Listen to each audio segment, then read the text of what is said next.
Welcome to This is Power Pop, and today we are looking at the Raspberries 1972 album Fresh. Fresh is the second studio album by the American pop band Raspberries. It was originally released in November of 1972 on the Capitol label. The album reached number 36 in the States and number 19 in Canada. AllMusic gave this album a 4.5-star review. Robert Christgau gave it a B-. What will our panel think? I want to welcome Ryan Gavalier from Ryan's Vinyl Destination and Davy Gallagher from Davy Cinema Flicks and Music Picks to the show. So without any further ado, let's get to the panel right after this. Pop music, which should be popular music. Well, no one sets out to write or record unpopular music. So pop has never been a dirty word to me. The Beatles were a pop band. I don't know how you can. I mean, even the Who are a pop band for the most part. They're a rock pop band, but and a powerful one. But they were writing hits. People calling the Raspberries the forefathers or the godfathers of power pop, and we didn't have any idea that we were creating a genre at the time. We were just simply trying to do exactly the opposite of progressive rock, which we hated. People saw us as a very retro band at the time, but a few years later, we got all these bands that, like the Cars and Blondie and whatever, and I think we're actually way ahead of our time.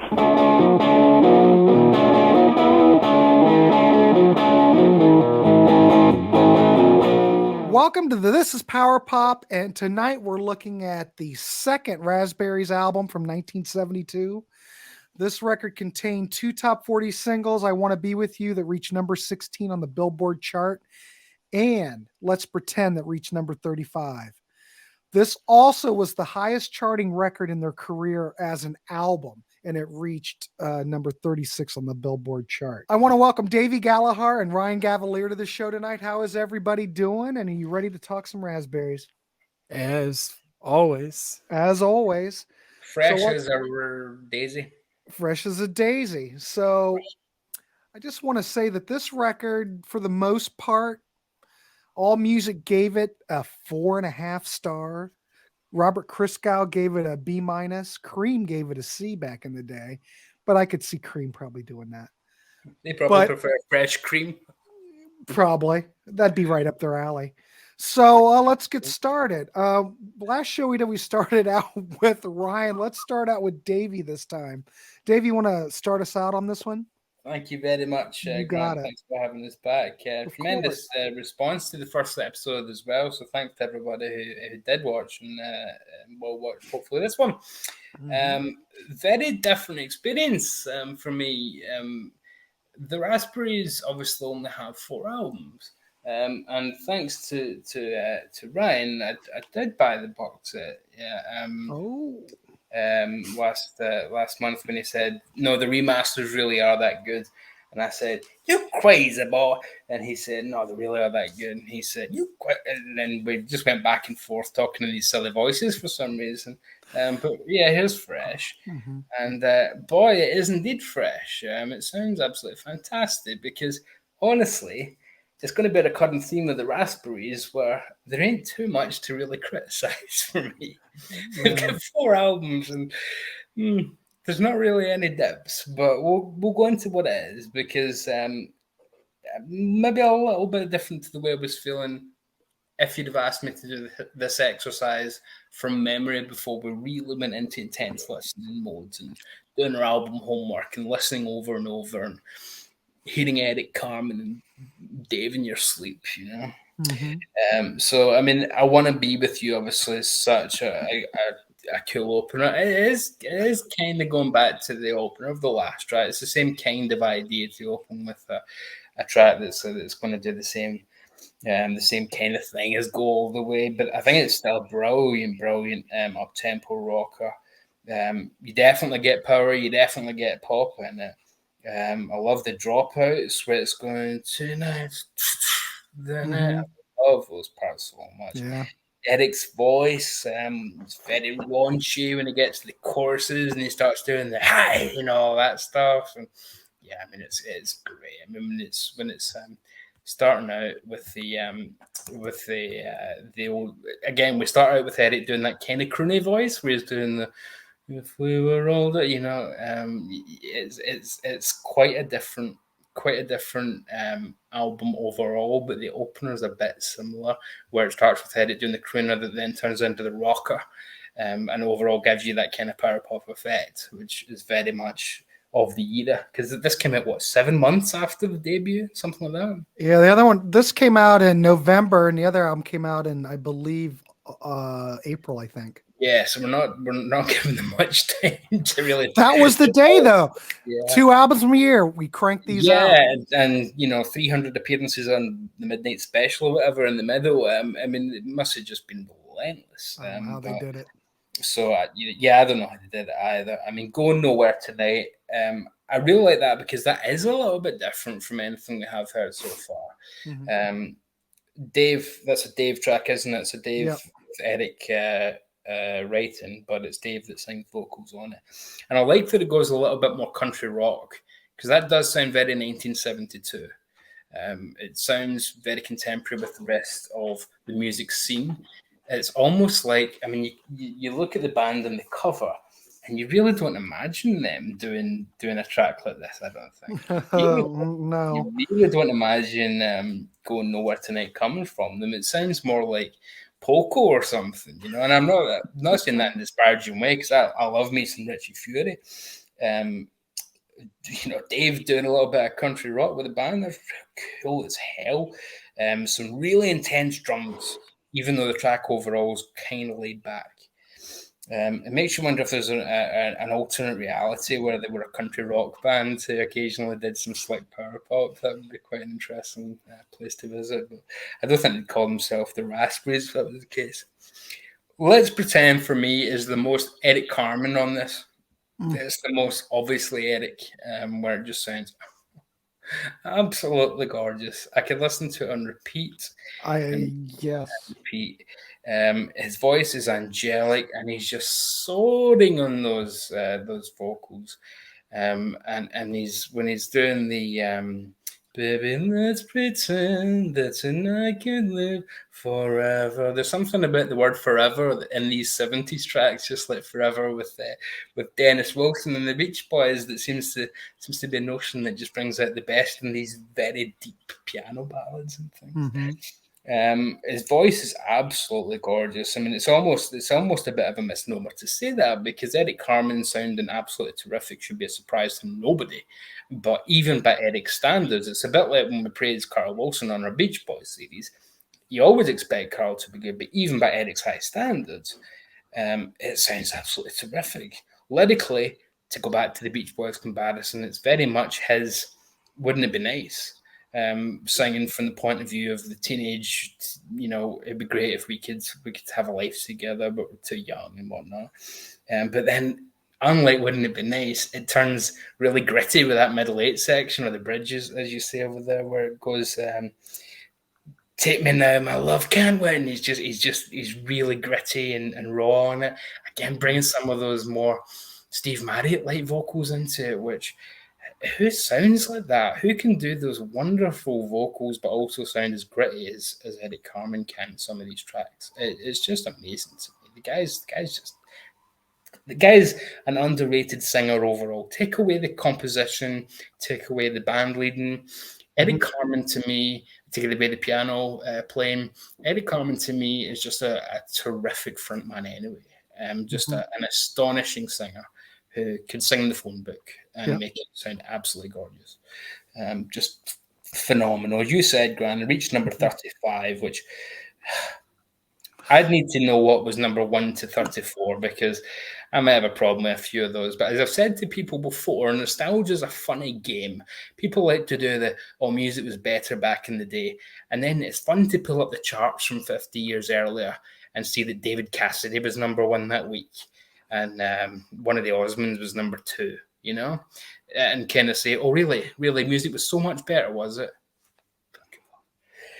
So people are very, very revisionist when it comes to that kind of thing. People are very revisionist, and they do have. I mean, here's a literally the cream rises. I mean, we've got fresh cream, fresh raspberries and cream as a nice summer treat. But the cream rises, so people have this tendency to think the music was always much better. No, as far as I'm concerned, there was no way that week there were 34 better songs in the Billboard chart than Let's Pretend by the Raspberries.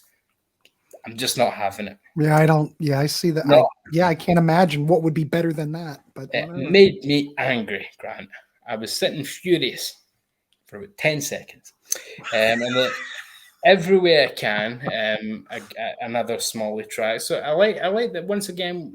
If you look at the structure of the album, it's very similar. It does like an Eric, and then a duet one, and then an Eric, and then like it jumps around very similarly structure-wise. So I don't think it ever loses the.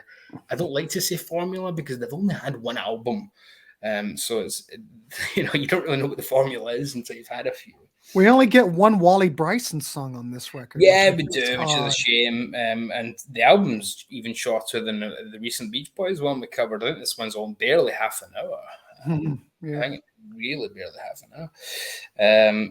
Dave shows once more that he, on his own, when he does the writing, is the man for your pure rock. When you want the band to not have like Eric. Oh, it's a lovely intro. Oh, wait a minute, what's this? It's gone crazy. It's gone hectic. It's gone Steve Maddy. If you want just a rave up, it's a Dave track you want, really, because he's just so good at doing these rockers. He shows that he's the guy for it. There's no great sections. His voice is fantastic. It's got a rudimentary guitar solo, but it's perfect for what the music needs to be. It's not trying to be flashy. It's not trying to be Guitar Hero. It's not trying to be histrionics. It's just trying to be in service of the song. And that's what I love of the Raspberries. Everything, whether small or major, seems like it's in service of the actual song itself.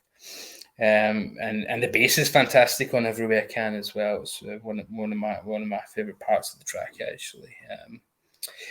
I Reach for the Light. Eric was asked what kind of horn sounds you want to go for that, and then and he said, I want to do it a bit Penny Lane, according to the booklet. So when people say, "Oh, they sound a bit Beatlesy," yeah, they were kind of trying to do that in places. It was literally saying, "Can we sound a bit Penny Lane for a minute here?" So that's why you have the sound of the horns and very Penny Lane. So it's not an accident. It's not some great revelation that they sound like British throwback bands from the British invasion at points, because that was the music that they wanted to sound like. Right. It's not a criticism when that's what they're trying to do. It's a perfectly valid criticism if they were trying to come up with blues, and that's what they ended up with. But it's not. They were trying to come up with the Hollies, with the Searchers, and this is what they achieved to me perfectly. It sounds Come on, Wally, play the blues.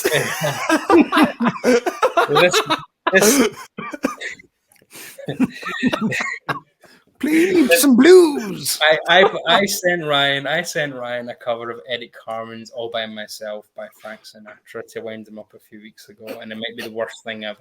So I'd like to imagine Bono saying, "Here's a song that Frank Sinatra stole from Eric Carmen, and we're stealing it back." Yes. Yeah, Oh, we need Bono's version to be the decider. But I like that it fools you into thinking it's another kind of piano ballad at the start. I Reach for the Light. I like that it kind of fools you into thinking that it's going to do that, and then it picks right up straight away. Unlike other tracks that maybe pick up halfway through or with a minute left, it picks up right away, and I really enjoy that. With some lovely soaring harmonies. And when it breaks down, and once again, Eric's doing his rock and roll holler. Oh, I think, honestly, if Eric wanted to, it could have just been a pure, again, I keep going to Steve Maddy, but he could have been that type of singer. He could have just ignored the piano ballad stuff, which I'm so glad he didn't, because he's the master of it. But Eric could have just been a great, pure rock and roll singer, and Sure. it could have had a stunning career doing that as well, I'm sure. I'm glad we got what we did, and I hope he's very happy, because he's brought a lot of joy to the world. Nobody Knows, another Carmen Smalley. Quite stripped down for them, which I quite enjoyed hearing, where a lot of the Raspberry stuff's very I don't want to say slick, because that always sounds like a criticism, but polished in a nice way, in a no, we've got this right kind of way. It's not overly slick, it's not overly produced, it's just exactly where we're aiming for it.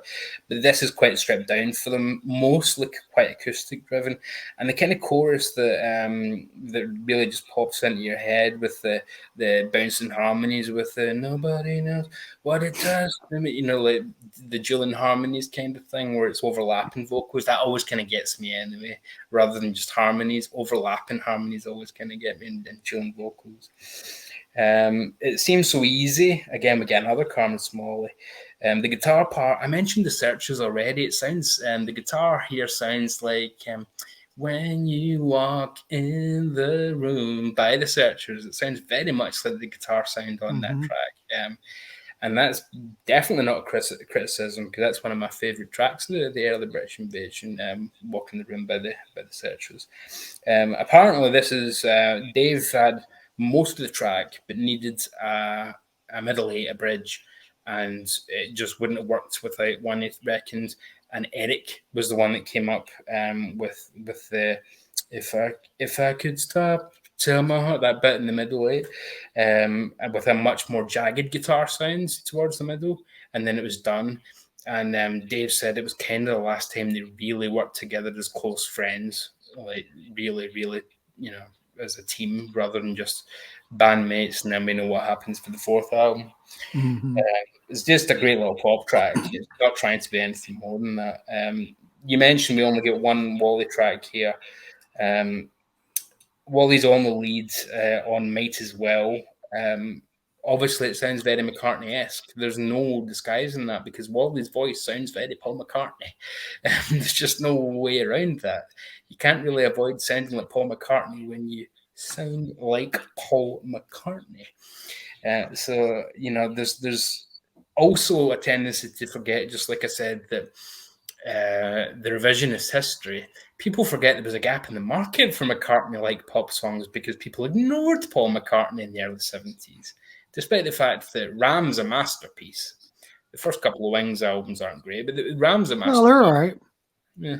The first McCartney is absolutely brilliant. Ram's even better. The first couple of Wings are good. They're not great. So it wasn't until Band on the Run that he made a massive breakthrough in his solo career, and that was the year after this. So people people turned on him for breaking up the Beatles, as we know now. That's revisionist. Well, and don't forget, Davy, Rolling Stone was brutal on Paul McCartney. Yeah, just trying to tear him apart. I think you know my opinion about Rolling Stone magazine and their agenda. I know, but they at that point, that had a lot to do with these records getting bad reviews. If people are stupid enough to believe idiots like Jan Wenner, then that's their problem, isn't it?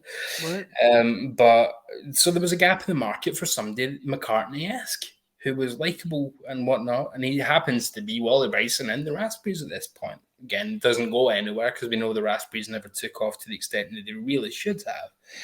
Right. So why not embrace that? I mean, it's a really nice acoustic guitar ballad.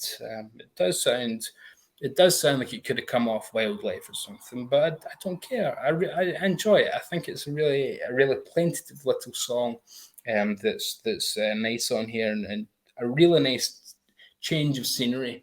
And a couple of these tracks, I like that we've got a more acoustic setting rather than the bigger horn and electric sound that we tend to expect. And we don't really have the massive arrangements from the first album. We don't have the big epics and whatnot. If you change your mind with Eric, boy.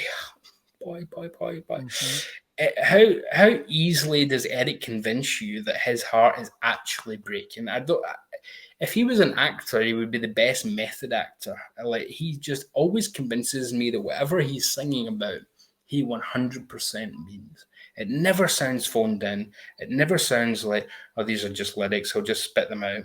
It always sounds like he is feeling it. And I don't know how much of it's personal. I've not read any books or any biographies about Eric Carmen. I've only read liner notes and whatnot, and it tends to be more musical focused, but it's incredibly painful and melancholic, but in a beautiful way. I think pain is one of the emotions that, when it's used in music, can be the most beautiful of emotions, even though it's a devastating emotion you feel yourself. And Eric is one of the best at communicating that.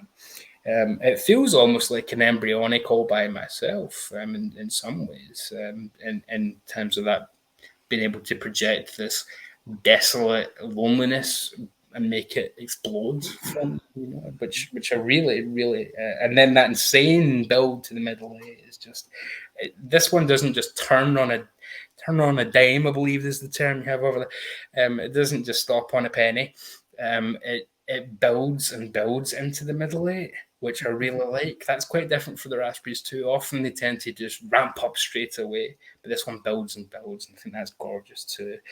And Eric's voice, that magnificent scream that he does towards the end, I'm not even including that in my Steve Maddock comparison. This is just an exceptional scream for any track.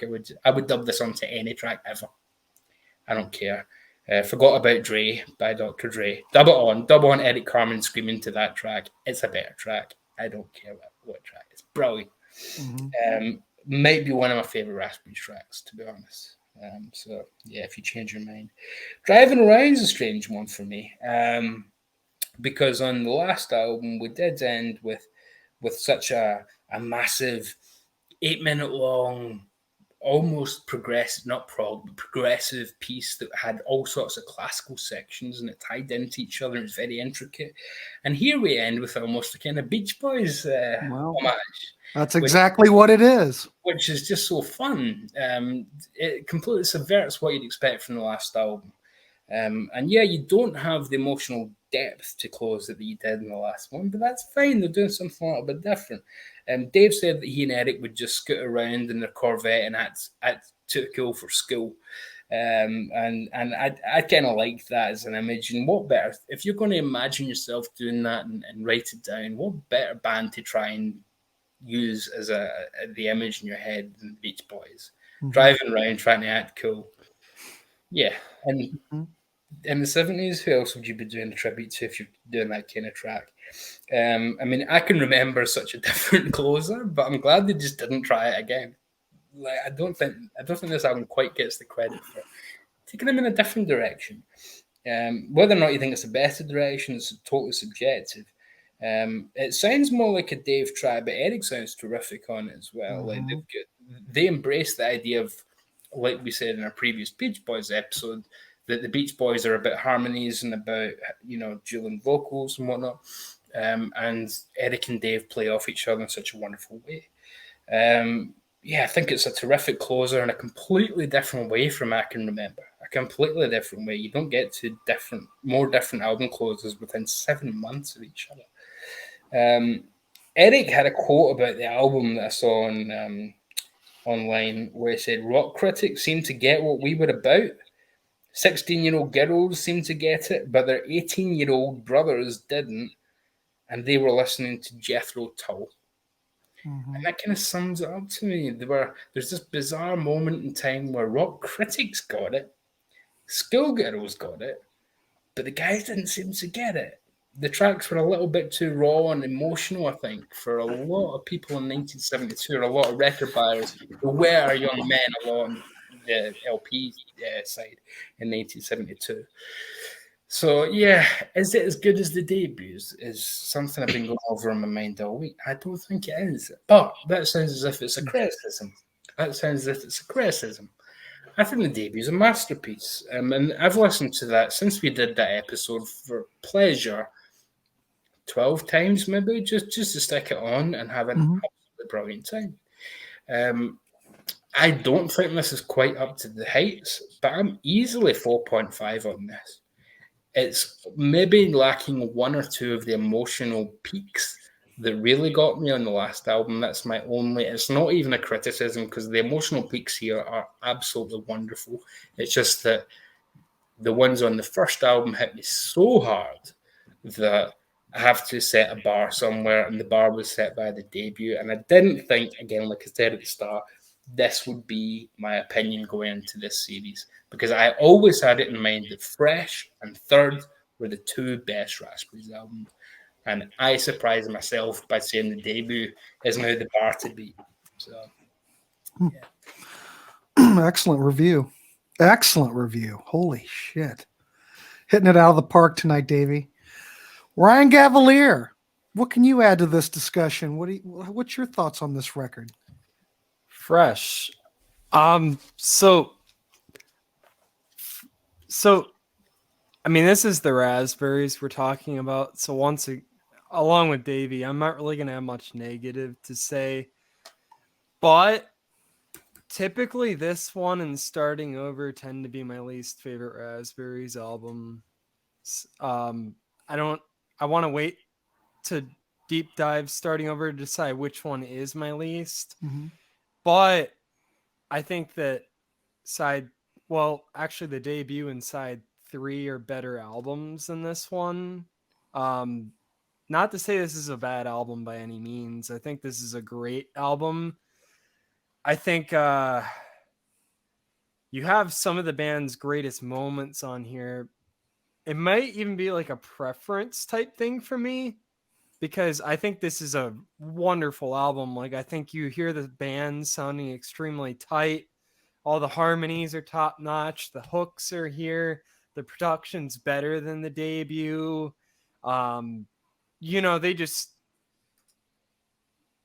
They sound like a really fine-tuned band. But I think that's almost why it tends to not be my favorite. I think the first one, I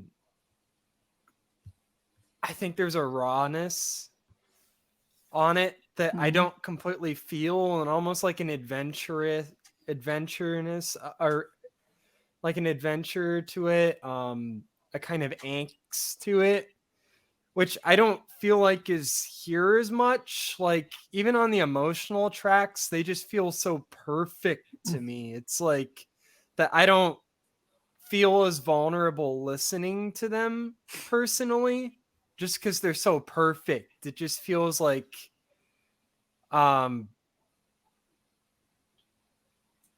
almost like the I don't know how to explain it. Almost like the idealized version of what I'm feeling. Like, almost kind of like a very romantic version of it, rather than what the actual feelings feel like, kind of. That's just for me. Because, I mean, the songs are amazing on here. Like, I Want to Be With You. That's such a great opener. I mean, I think that I still prefer Go All the Way a bit more as an opener, but like, I think one thing that really sells me on this song too is even when they did that whole reunion concert in 2007, when you watch them singing this song, they're just smiling, they're up there just totally tight, like, and I can just see that when they're recording it. Honestly, like, I envision them just being really happy and having fun recording this song, and you can hear that. You can hear the joy and the enthusiasm, and it's just amazing. Just such a hooky song, perfect opener, high energy, it rocks, just amazing. And I mean, that chorus just gives me chills. I mean, Eric's falsetto notes he hits, it's like, holy crap. And they're so tight on this album. And I think for certain songs that works perfectly. Other ones, I kind of like the rawness that they had on that first album. Going Nowhere Tonight is a really cool Dave Smalley song.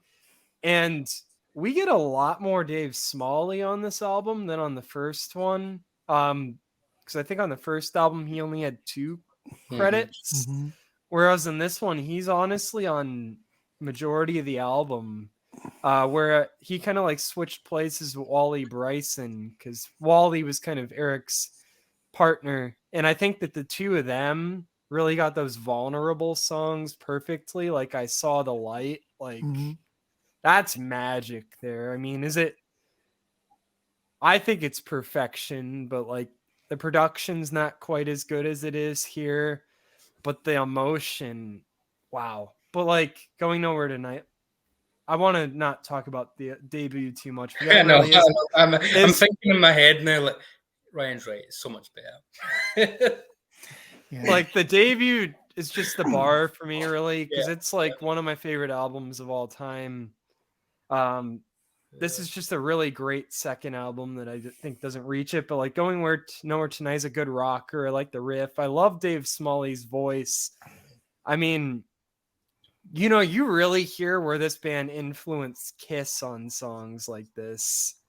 Like, holy shit, like Kiss totally like was listening to a lot of Raspberries, and that's like confirmed. That's Yeah. not just me saying that. Like, Oh, they've it's talked about it. confirmed. They said it. Yeah. And you hear it in the vocal performance my and the God. driving riff and everything. I mean, you especially hear it even on the third album where that they influence Kiss. I mean, I wish I listened more.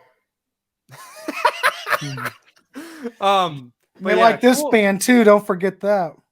Yeah, true. Nobody in the UK has ever forgotten Slade. Don't worry. That's veering off on a different tangent, but I wouldn't mind looking at some of this stuff too. Oh, anyway, yeah. go ahead, Ryan. No one looks at Slade. Just saying. Yeah. So, I mean, Going Nowhere Tonight, like I said, it's a pretty cool track. Mhm. Let's Pretend is perfection. Mhm. I mean, this is one of those songs where, yeah, it's not quite as raw, but it's just like one of the most beautiful songs ever made. I mean, maybe let's pretend. Like, Eric Carmen's falsetto on this song just nearly brings me to tears. It's so beautiful. He just has one of the most beautiful voices of all time. Like, I'm sorry, but he's one of the greatest frontmen in my opinion. Like, holy shit, I love Eric Carmen. Just, you know, perfect. I mean, he has the range.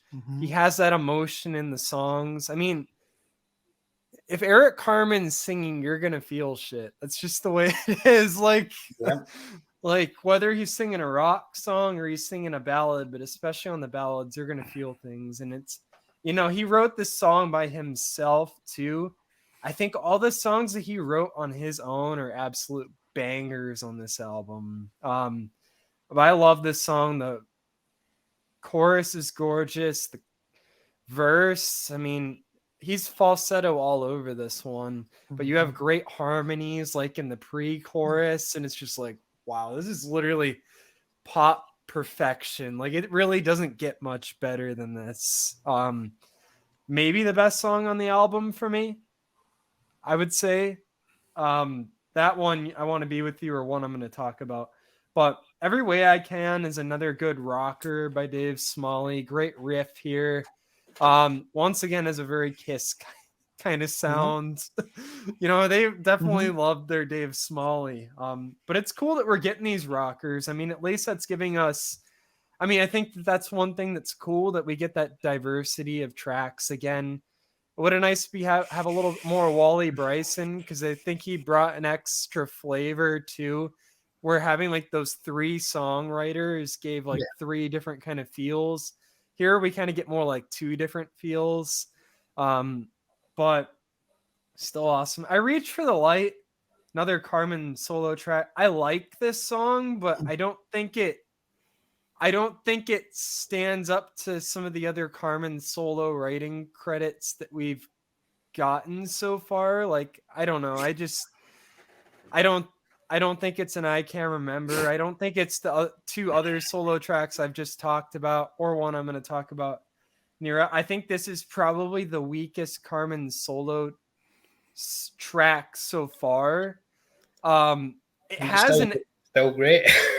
No, it's still great. Still great. I mean, it definitely has the Beatles feel more than anything we've heard so far, but that's okay. Like Davey said, they were trying to do that. And when you get to that chorus, it's epic. It honestly, like, the chorus here for me almost feels like the Don't Want to Say Goodbye of this album, in the sense that like they both feel larger than life. Like, once you reach that peak, it's like, wow. And so I think that's gorgeous. And it's a really good song overall, but I don't think it stands up to some of the other ones that we've gotten so far. I like Nobody Knows. It kind of has, I don't know, kind of like a... It's definitely British Invasion-ish. But also like kind of like it almost kind of has like a campfire kind of fun, like that. Mm-hmm. Like actually that Beach Boys album Party, which I've Mhm. always loved. This feels Mhm. like something that they could have been singing on that album. They like, could have. Yep. just like a fun, but kind of like also kind of emotional, little like, I guess mildly kind of folky, but not really. More like Crosby, Stills, and Nash level in some ways, but not like really. It's like kind of on its own, but like it feels kind of like a campfire type of song, and it's a lot of fun. I mean, this is another Carmen and Smalley song. I mean, I think they're a really interesting duo. I think we do get kind of different vibes from them because they obviously have a lot of different influences. Mhm. And it seems so easy. Kind of gives me like a Birds type of feel with the guitar too. I kind of feel birdsy, Mhm. kind of Badfingery also. I really like that track. It's another Smalley. It's kind of like his lightest song that he's written on here. Like it's the least like hard rocker solo song he did. Or actually it was him and Carmen who wrote it, but it was mostly Smalley. But Yeah. I really like his vocal performance on here too. Might as well. We get one Wally song, and I think he delivers. Definitely has Paul McCartney's sound to his voice, and I love that. I mean, I think that was something I really loved about that debut, is getting that kind of flavor on song like or not even like him singing it, but like kind of like the feel of the music, like on Come Around and See Me and stuff. Like, but this is a very different song than that, but like you do get that kind of McCartney vibe. If You Change Your Mind is gorgeous. This is probably I want to say this is my second favorite song behind Let's Pretend. It's so emotional. I think this is honestly the track on this album where we do get that kind of raw emotion that we got on the first album, especially because we got Carmen screaming at the end and stuff, which is heartbreaking. I mean, he just nails it. But it does still have a very polished pop sound to it, and the harmonies and the overall arrangement and stuff. But once he starts screaming and stuff, it's like, wow, this is just really powerful. Driving around, it's fun. I wouldn't have ended the album this way though, honestly. I just, like the band obviously takes a lot of influences and they do it really well. And I think they did the Beach Boys well, but I don't really want to hear them doing the Beach Boys, if that makes sense. It's like, I don't know. Like, it feels a little out of place on the album to me personally. Especially because there's nothing else remotely Beach Boysy that we've heard yet. And I feel like a lot of the album does feel kind of cohesive. So I think to end it that way was kind of weird. And honestly, like, especially because I think if they would have ended it with If You Change Your Mind, that would have been a really powerful ender. Just flip them. Yeah, just closer. flip them. Yeah, I agree. That They could should have have even flipped worked them. with me. Because I mean, ending with those screams and stuff, that leaves you with an impression. It's like, I just feel like this one, it like almost like it's a cool song, and like I see it being kind of fun as an ender, but at the same time, it's almost kind of like an emotion killer, especially after something like If You Change Your Mind. I just feel like it completely flips my impression at the end of the that's album. A good point. That's a good point. Yeah. Yep. So I agree. Overall, though, I think this is a tremendous album. I think that, like I said, I think the production's better. I think the band is really tight here. They obviously knew their shit when they were doing it. They obviously really worked on these harmonies and stuff, and it's stunning with how short of a time in between the two albums.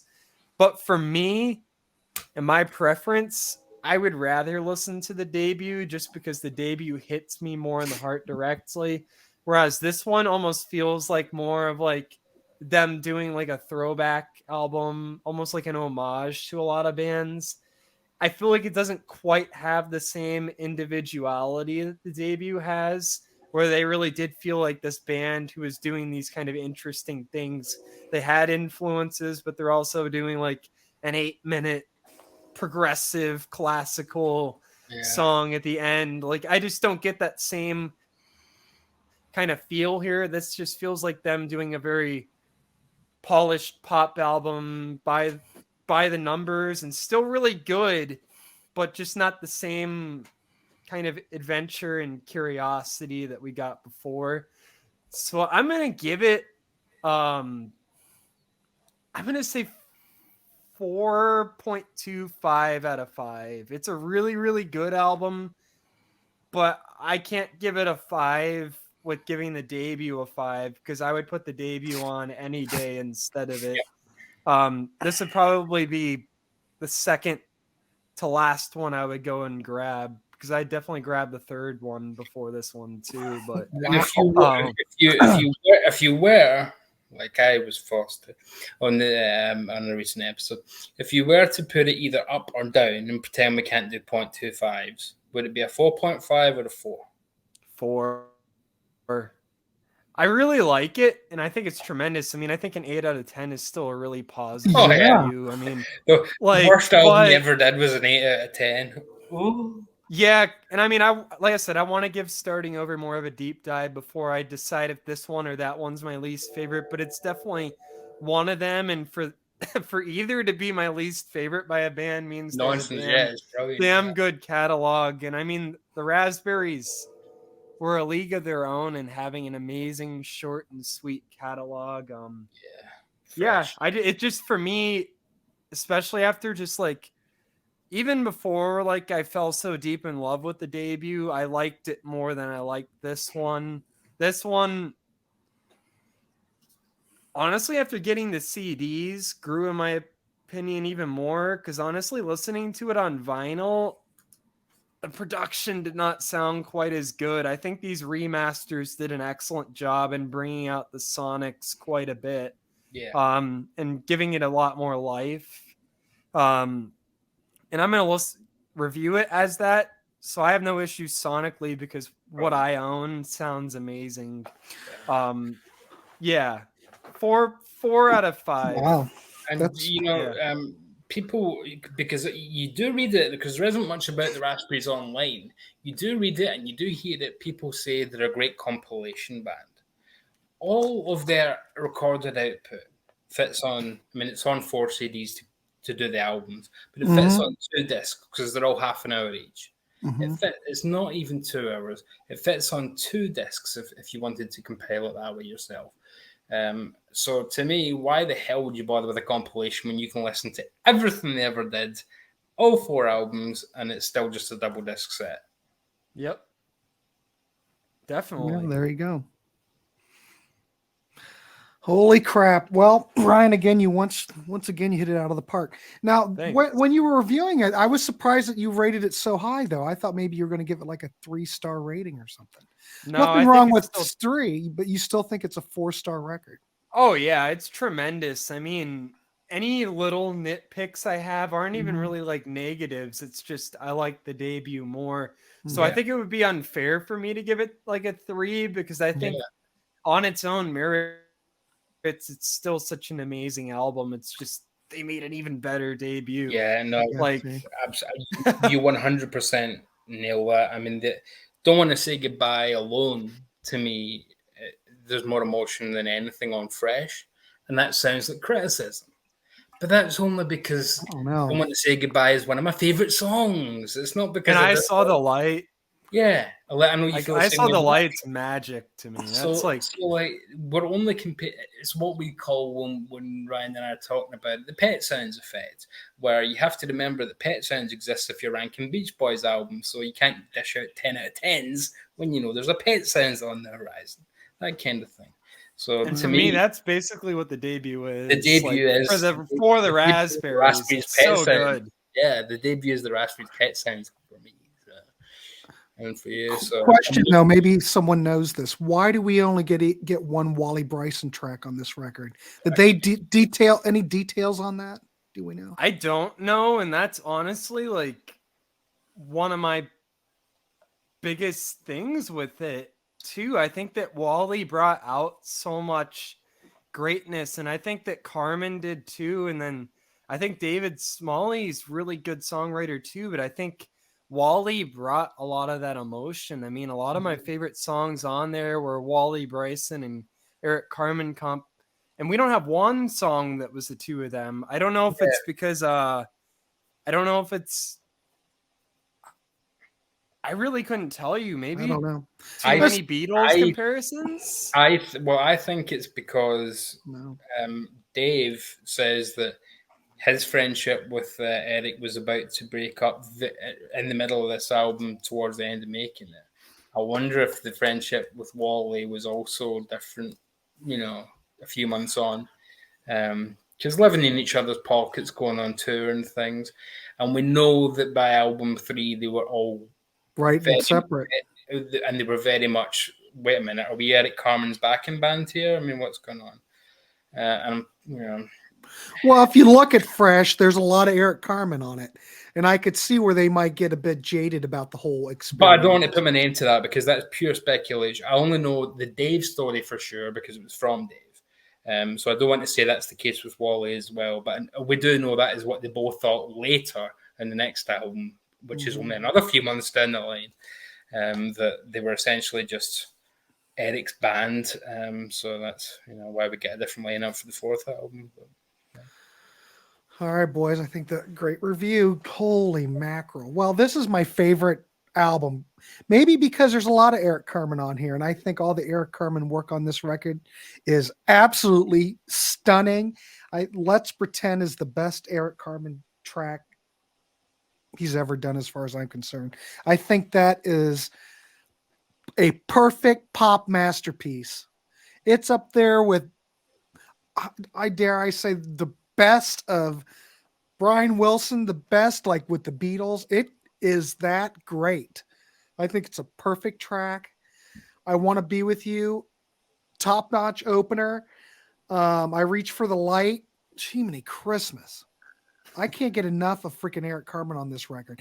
And on this record, I'm so glad that Dave Smalley stepped it up because I think his songwriting on this record is better than the debut.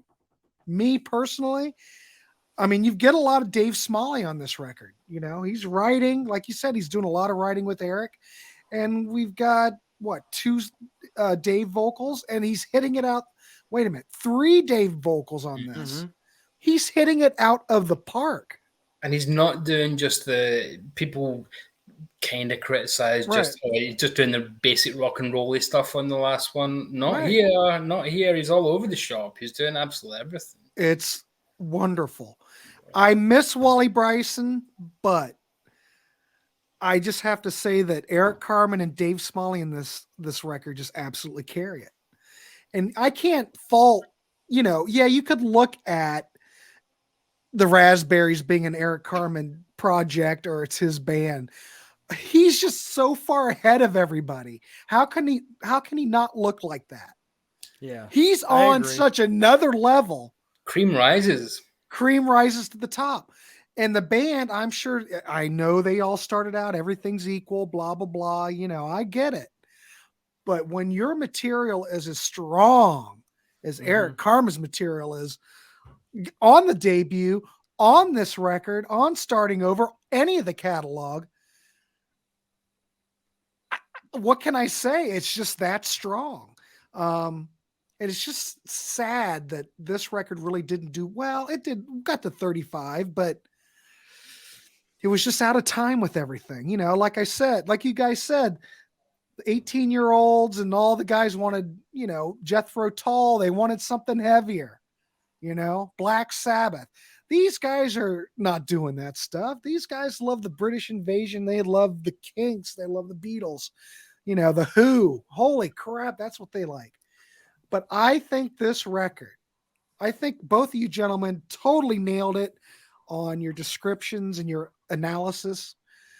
But I think this record is where everything really clicks. And I think Eric Carmen is on fire. And I don't think he can stop it.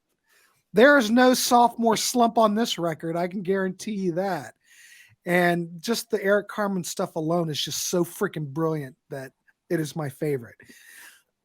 But my review, though, I mean, like All Music gave it 4.5. I'm just going to give it a 4 because there are even better albums out there in the world. I'm just going to say there are some flaws. Like I do agree. I think the sequencing for the most part works, but Driving Around should not have been the closing track. I like Driving Around. I like it that they're looking at the Beach Boys and they're giving the Beach Boys some props, and they love that stuff.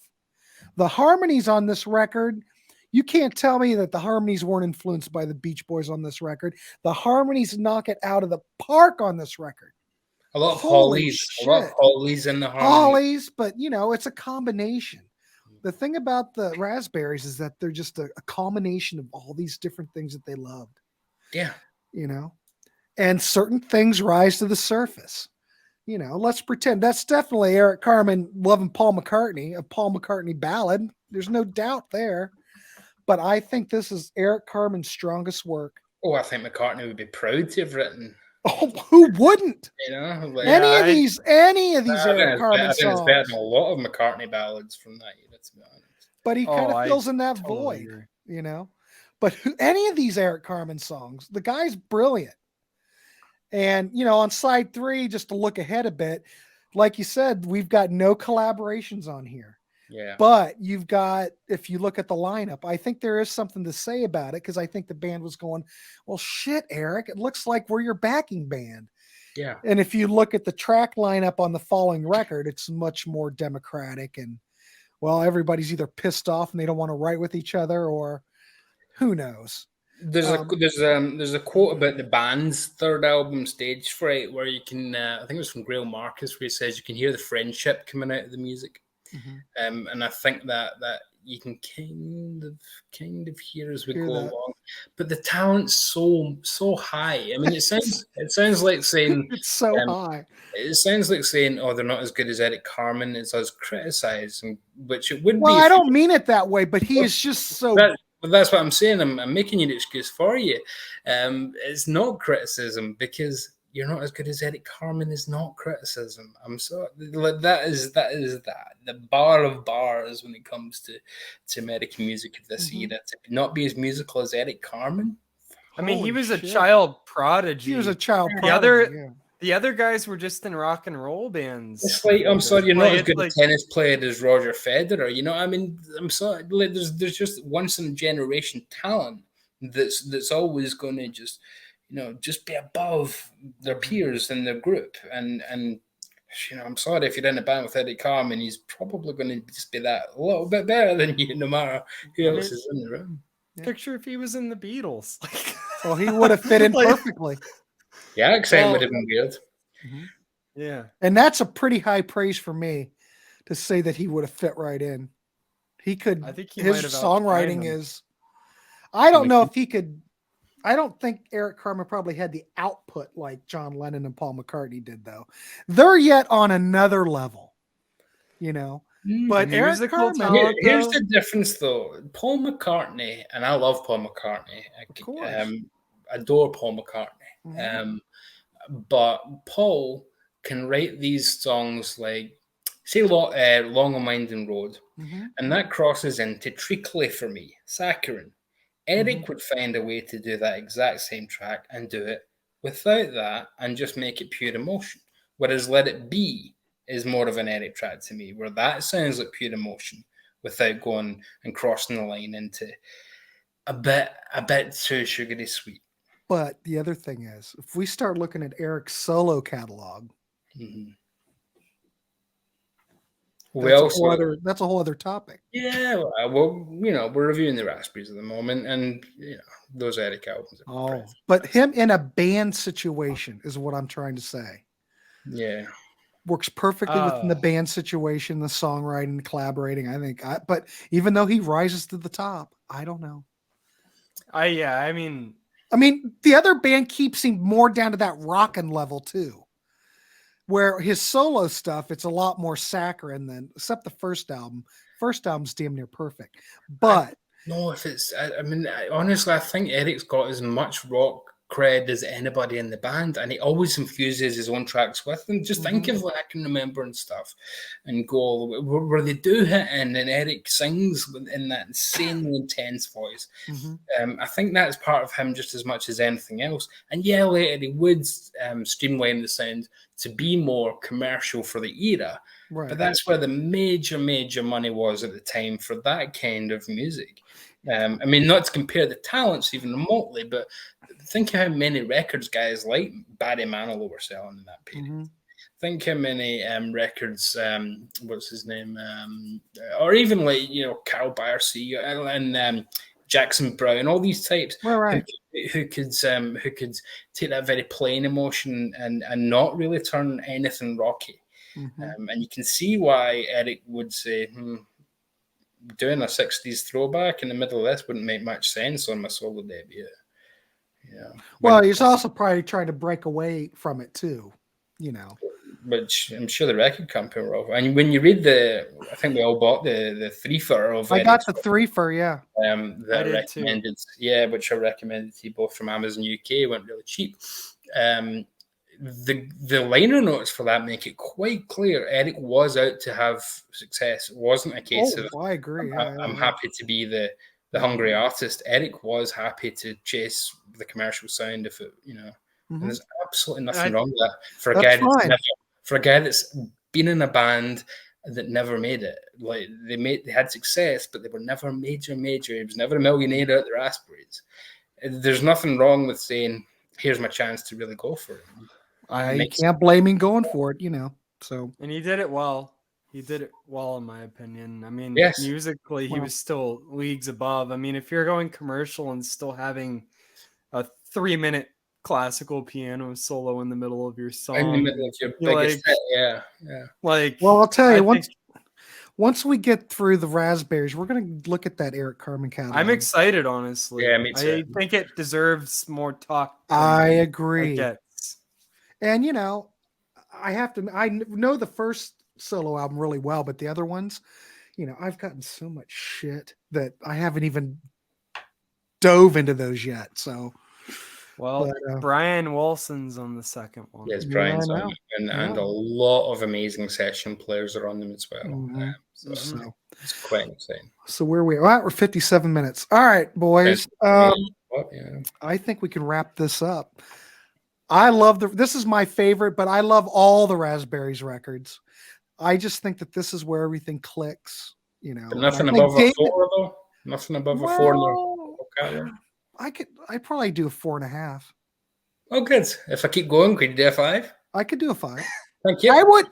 I don't want to be I'm always very conservative on these rankings because, you know, there are some things that keep it from being a 5. Like, you know, the sequencing could be better. Sequencing could be better. But really, the songs all stand out, for God's sakes. Like I said, I was hard on Dave Smalley on the first show. Holy shit, did he get his shit together. I just think he's doing phenomenal stuff. And I think it's maybe just a chance to show another side as well. Like, throw in a bit of country rock, you know? Like, so I'll split the difference. I'll give it a 4.5. I also give it a 4.5. All right. I'm 4. All right. I'm staying at a 4. And I would say anybody looking at this catalog, of course, I don't think you might as well get that box set because I don't think it's expensive. No, it's $28 for all 4 albums. You're going to spend $28 on one album if you try to get anything but the box set. And I don't know if the deal is still available, but I got the Eric Carmen first 3 albums from BGO for £9. Even with postage to America, you guys got it for $17. Is that right? About that? I think it was like that, yeah. So $17 from Amazon UK, you know. So you're talking about for less than, so what's that, about $40, $50 max, you could have all the Raspberries albums and Eric Carmen's first 3 solo records. Sounds like a deal to me. Although I will say, If you have a record player, just buy the first 3 Eric Carmen albums on vinyl. You can find Yeah. them for probably like $2 a piece in America. They're so cheap. You would never find them over here. That's why BGO released them. You'd never. Oh, find dude, you Yeah. can't find enough copies of them. Like my Yeah. record. Well, store where I you work at- live, you're gonna have plenty of them where you live. But like Yeah. down here in Delaware and Columbus, you find them every now and then. But don't forget, those are Cleveland boys. So, there's a lot of inventory floating around in that area of the country. Well, you never see you see Raspberries once in a while, but Eric Carmen's solo.